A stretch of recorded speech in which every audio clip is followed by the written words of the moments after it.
दोस्तों अगर आपका कोई शॉर्ट्स का चैनल है या फिर जो आप यूट्यूब के लिए वीडियोस बनाते हैं तो जाहिर सी बात है आपको भी साउंड की ज़रूरत तो ज़रूर पड़ती होगी।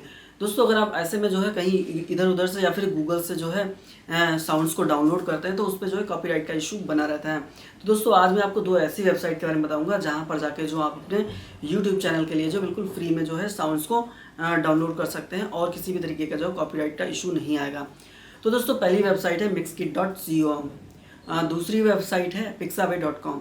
तो दोस्तों ये 2 वेबसाइट है जहाँ से जाकर आप फ्री में साउंड्स को डाउनलोड कर सकते हैं और किसी भी तरीके का कॉपीराइट नहीं आएगा। तो दोस्तों अगर आपको वीडियो अच्छा लगा तो आप इस वीडियो को लाइक कर सकते हैं और मेरे चैनल को सब्सक्राइब कर सकते हैं। तो दोस्तों इसी के साथ मिलते हैं अगले वीडियो में, तब तक के लिए जय हिंद, जय भारत।